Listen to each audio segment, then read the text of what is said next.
के मालेगांव के एमएलए साहब मुफ्ती इस्माइल साहब के साथ आज हम जाकर जो एसआईटी गवर्नमेंट ऑफ महाराष्ट्र ने बनाई है, एडिशनल एसपी अनिकेत साहब से हमने मुलाकात की और उनसे हमने रिप्रेजेंटेशन किया। मेरा मानना यह है कि महाराष्ट्र में एनडीए को, ख़ास तौर से बीजेपी को इस बात की बड़ी तकलीफ़ और मलाल है कि उनके दोनों प्यादे हार गए, एक पार्लियामेंट के इलेक्शन में और दूसरा विधानसभा के चुनाव में। तो इसलिए वो अपनी शिकस्त को हज़म नहीं कर पा रहे हैं और गैर ज़रूरी तौर पर इस तरह का उन्होंने एक एसआईटी तश्कील दिया है। आप हमको ये बताइए कि आप लोग तो देख रहे हैं कि जिन लोगों को गिरफ्तार किया गया है वो तमाम के तमाम तो भारत के नागरिक हैं, उनके वालिद नागरिक है, उनके भाई, उनकी माँ, उनके रिश्तेदार नागरिक है। उन पर जो केस बुक किया गया है वो डॉक्यूमेंटेशन में गलती एरर हो या कुछ वैसा है। ये कोई रोहिंग्या बांग्लादेशी तो है ही नहीं, ये लोग ना कभी मालेगांव में निकलेंगे।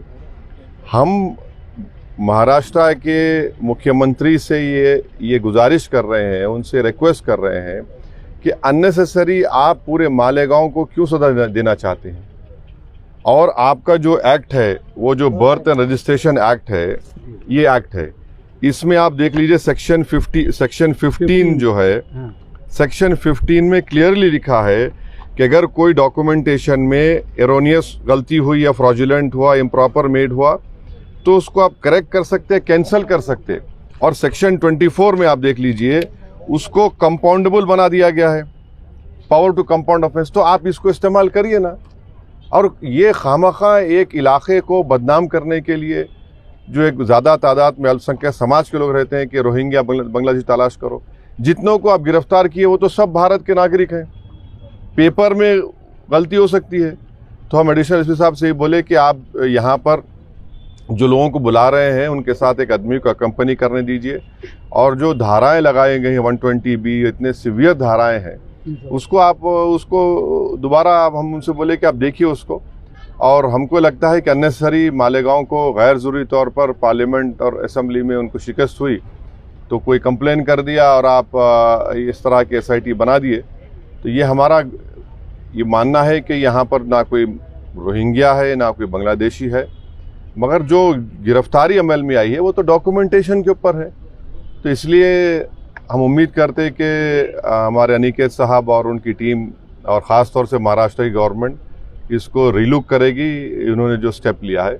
और मालेगांव में तो आप देख रहे हैं कि मुफ्ती साहब मालेगांव के दूसरे इश्यूज़ जो लॉ एंड ऑर्डर से ताल्लुक़ था, ख़ास तौर से जो बड़े बड़े ट्रक्स अंदर आ जा रहे, और जो परसों हादसा हुआ जिसमें 2-3 लोगों की मौत भी हुई है, तो इन दूसरे उस पर भी हम बातचीत किए। बस आपको इस बात की इत्तला देना था। शुक्रिया। तो मालेगांव में बार बार किरीट सोमैया, नीतीश राणे ये आते हैं, ट्वीट भी करते हैं और कार्रवाई भी होती है, और वो हिसाब से प्रशासन भी चल रहा है। ऐसा नहीं लग रहा लैंड जिहाद का मुद्दा लेके, बांग्लादेश का मुद्दा लेके नहीं, आप हमको ये बताइए कि अगर मान लिया जो वोट जिहाद हुआ तो ये लोग गाली किसको दे रहे हैं? इलेक्शन कमीशन गाली दे रहे हैं ना, ये इलेक्शन कमीशन को गाली दे रहे हैं। अब आप बताइए, अगर 3,500 ये लोग बोल रहे हैं कि फेक सर्टिफिकेट रोहिंग्या बांग्लादेशी है, तो भाई सरकार तो आपकी है, पुलिस आपकी है, तो अननेसेसरी आप किस पे उंगली उठा रहे हैं? किसको बदनाम कर रहे हैं आप अपने ही सरकार को, अपने ही इंस्टीट्यूशंस को आप बदनाम कर रहे हैं। वोट जिहाद क्या मतलब भाई? यहाँ जनता ने वो फ्री एंड फेयर इलेक्शन हुआ, नहीं हुआ? फ्री एंड फेयर हुआ, मुफ्ती साहब जीते, पार्लियामेंट में आपको हार गए, आप फिर दोबारा आपने सरकार बना ली। आप सरकार बनाए तो वोट जिहाद नहीं बोलेंगे? आप हार गए तो वोट जिहाद कैसा हो जाएगा? मैंने फ्री एंड फेयर इलेक्शन हुआ नहीं हुआ हमको बता दें। जो लोग वोट जिहाद की बात कर रहे हो बता दें कि फ्री एंड फेयर इलेक्शन हुआ है नहीं हुआ, वो बता दें। नहीं हुआ तो फिर उन्हीं पर क्वेश्चन उठेगा ना। इलेक्शन कमिश्नर को आप अपॉइंट करते हैं, चीफ इलेक्शन कमिश्नर को आप अपॉइंट करते हैं, पूरा पॉलिटिकल गवर्नमेंट एजेंसीज आपकी हैं, तो फिर ये तो आप तो सिर्फ नफरत कर रहे हैं एक समुदाय से और एक इलाके से, बिल्कुल गलत है ये। मालेगांव शहर में अभी हिंदू सकल संत का एक प्रोग्राम हो रहा है जिसमें 2008 में साधु प्रज्ञा सिंह को मालेगांव लाके सम्मानित करने की बात हिंदू समाज की ओर से की जा रही है। इसको आप कैसे देखते हैं? देखिए, हम तो सिर्फ यही कहेंगे कि इतने लोगों की मौत यहाँ पर हुई है और उसमें एक्यूज्ड हैं वो, आप ज़रा उन मरने वालों का तो ख्याल रख लीजिए। कम से कम ट्रायल तो जो चल रहा है, ट्रायल हम देख रहे हैं, मगर एक ह्यूमन डिग्निटी भी तो होनी चाहिए किसी मरने वालों के लिए। आप ज़ख़म पर नमक नहीं बल्कि ज़ख़म को खोलने की आप कार्रवाई कर रहे हैं, तो गलत है ये। तो इसको तो पुलिस से हम रिक्वेस्ट करेंगे कि इस तरह के प्रोग्राम्स को वो देखें, गौर करें, उसके बाद अपना डिसीजन लें। सर अभी जो है वक्फ मामले में जो है आप लोगों की बातें सुनी नहीं है, ये कानून अगर बन जाएगा तो आगे और कितनी मुश्किलें पेश आएंगी? देखिए, वक्फ का जो बिल जो जॉइंट वर्किंग कमेटी को रेफर हुआ था, वो जितने अपोजिशन पार्टीज़ के एमपीज़ थे, बशमूल मेरे, कांग्रेस पार्टी के, टीएमसी के, डीएमके के राजा साहब, अब्दुल्ला साहब और एक एनसीपी के मेंबर भी थे, हम तमाम ने, हमारे इमरान मसूद हमारे छोटे भाई वो भी थे, तो हम तमाम ने उस रिपोर्ट के ख़िलाफ़ अपनी अपनी डिसेंट रिपोर्ट को दिया। मेरी आप लोगों से रिक्वेस्ट है कि मैंने भी 129 पेजेस की डिसेंट रिपोर्ट दी है, वो पब्लिकली अवेलेबल है, उसको पढ़िए आप लोग। उसको पढ़ने के बाद आपको मालूम हो जाएगा कि जो मोदी सरकार ने वक्फ बिल लेकर आया है वो वक्फ प्रॉपर्टीज़ को बचाने के लिए नहीं लाया गया है, वक्फ प्रॉपर्टीज़ को छीनने के लिए, उसको बर्बाद करने के लिए। और भारत में जितने मुसलमानों की बड़ी बड़ी ऑर्गेनाइजेशंस हैं, चाहे जमीयतुल उलमा हो, मौलाना अरशद मदनी साहब की, महमूद मदनी साहब की, जमात इस्लामी हो, all India Muslim personal law board के सदर मौलाना खालिद सैफुल्लाह रहमानी साहब हो, या फिर आपके मुंबई के जमीयतुल मशाइख जो है, इन तमाम ऑर्गेनाइजेशंस को रिजेक्ट किया है इस बिल को।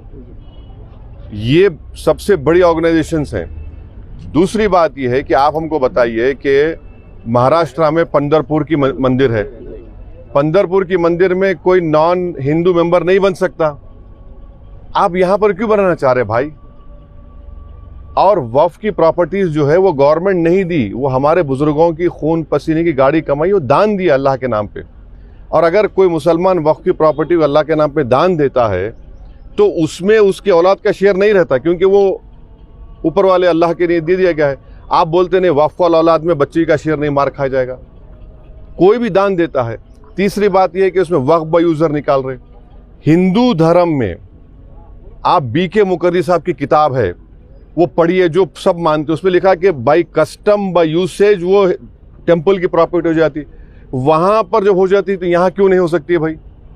और वक्फ बाय यूजर ऐसा नहीं है जो बीजेपी झूठ बोल रही कि जहां आप दस्ती रख दिए, जहां पे हाथ रख दिए, या जहां पे जाके मुफ्ती इस्माइल साहब नमाज पढ़े वक्फ हो जाती। नहीं, बाबरी मस्जिद राम मंदिर केस में 4-5 पेजेस है, पैराग्राफ्स है, जिसमें सुप्रीम कोर्ट ने वक्फ बाय यूजर को अपहेल्ड किया। अब उसको निकाल रहे हैं। लिमिटेशन एक्ट हिंदू एंडोमेंट पे अप्लाई नहीं होता, एसजीपीसी सिख गुरुद्वारा अप्लाई नहीं होता, आप इस पे अप्लाई कर रहे भाई। अगर कल के दिन कोई खाबिज है, इंक्रोचर है, उसको रिवॉर्ड कर रहे हैं आप, लिमिटेशन एक्ट आप निकाल कर। कलेक्टर को इतने पावर्स दे रहे हैं आप, कलेक्टर कैसे तय करेगा भाई? कोई अपने मामले में जज बन सकता है क्या? बोलिए आप, वो तो नेचुरल जस्टिस के खिलाफ है। और उस बिल में यह भी लिखा गया कि अगर कोई भी जाकर कलेक्टर को दरख्वास्त दे दिया कि मालेगांव की मस्जिद जो है वक्फ नहीं है, तो कलेक्टर अगर इंक्वायरी ऑर्डर कर देगा तो इंक्वायरी कंप्लीट होने तक वक्फ की प्रॉपर्टी नहीं रहेगी। आप समझ रहे इस बात को? माने ना टाइम लिमिट है उसमें। तो जितने अमेंडमेंट्स लेकर आए हैं, अच्छा उसमें और एक अमेंडमेंट लेके आए कि भाई 5 साल तक जो मुसलमान इस्लाम कबूल करता हो 5 साल तक दान नहीं दे सकता। अब उसमें क्या लिख रहे हैं? उसको डेमोन्स्ट्रेट करना पड़ेगा। क्या डेमोन्स्ट्रेट करना पड़ेगा? मुफ्ती इस्माइल साहब देख के बोलेंगे हाँ ये नमाज पढ़ रहा, एक्सेप्टेबल होगा मोदी साहब के लिए? ये दाढ़ी छोड़ना डेमोन्स्ट्रेशन है, उसको डेमोन्स्ट्रेट करने के लिए, उसके रिलीजन के लिए? क्या रोजा रहना डेमोन्स्ट्रेशन? आप कौन होते भाई? अच्छा वो 5 साल तक नहीं दे सकता मगर किसी और धर्म को दे सकता, वो उसमें लिखा हुआ है। तो ये आप वक्फ प्रॉपर्टीज को बचाने के लिए नहीं ला रहे हैं, ये वक्फ को बर्बाद करने के लिए, वक्फ को छीनने के लिए, मस्जिदों को छीनने के लिए, खबरस्तान को छीनने के लिए, इवैक्यू प्रॉपर्टीज जो वक्फ हैं हज़ारों एकड़ में ख़त्म करने के लिए। आखिरी बात यह है कि ये जो झूठा प्रोपेगेंडा बीजेपी फैलाती है कि 13 लाख सबसे बड़ा तीसरा बड़ा रियल एस्टेट है, मैं आपको बता रहा हूँ कि तमिलनाडु, आंध्र प्रदेश, तेलंगाना और ओडिशा के चंद प्रॉपर्टीज को मिलाए तो यहीं पर 4 प्रदेशों में 14 लाख एकड़ जमीन है। मैं यूपी, बिहार, राजस्थान को नहीं मिलाया हूं, महाराष्ट्र को नहीं मिलाया हूं। तो ये आप क्यों, ये तो सिर्फ हमारी धर्म की प्रैक्टिस से हमको छीनना चाह रहे हैं आप। वक्फ जो है मुसलमानों के लिए एक इबादत है, आप उसको छीनना चाह रहे हैं हमसे। तो सरासर आप हमारे से वक्फ छीनना चाह रहे हैं, मस्जिदें छीनना चाह रहे हैं। तो इसका हम विरोध कर रहे हैं और भारत की पूरी जनता में बात जा चुकी है कि हिंदू धर्म के, क्रिश्चियन धर्म के, सिख धर्म के, उनके मंदिर में, उनके रिलीजियस प्लेस में कोई उनका धर्म का आदमी मेंबर बन सकता है, कोई नहीं बन सकता। यहाँ क्यों बनाना चाह रहे? तो ये एक नफरत है भारत के मुसलमानों से बीजेपी और मोदी सरकार। सर पूरे महाराष्ट्र में जो है ये रोहिंग्या बांग्लादेशी है, अमरावती हो गया, अकोला हो गया, क्या ये एनआरसी का ट्रायल तो नहीं ले रहे लोग? नहीं, आप बताइए, आप चेक करिए, मगर आप जो SIT बनाकर आप क्या है इसमें, क्या है बताइए? डॉक्यूमेंटेशन में फर्क है। अब मिसाल के तौर पे आपके कितने बच्चे हैं? 2 है ना। आप भारत के नागरिक है, दूसरा बेटा भी नागरिक है। जो दूसरा बेटा है उसके डॉक्यूमेंट फर्क है तो भारत का नागरिक नहीं हुआ क्या वो? वही तो हम बोल रहे हैं ना भाई, उस बात को समझने की जरूरत है। अरे भाई, तुमको रोटी सेकना है तो और जगह सेको। आप किसी एक इलाके को, एक समुदाय को इस तरह परेशान करना एक गलत बात है बिल्कुल। सर महाराष्ट्र में अभी असेंबली के बाद कारपोरेशन के इलेक्शन आए। हाँ, कारपोरेशन इंशाल्लाह बहुत कमजोर नजर आ रही है ऐसा लगता है। अरे कहाँ कमजोर नजर आ रही, इतना बड़ा मुफ्ती हमारे बाजू खड़ा हुआ है, कहाँ कमजोर नजर आ रही? 2 in 1 है ये। एक MLA हाँ, तो ये अरे भाई, जंगल में एक ही शेर होता है ना। चलिए, शुक्रिया।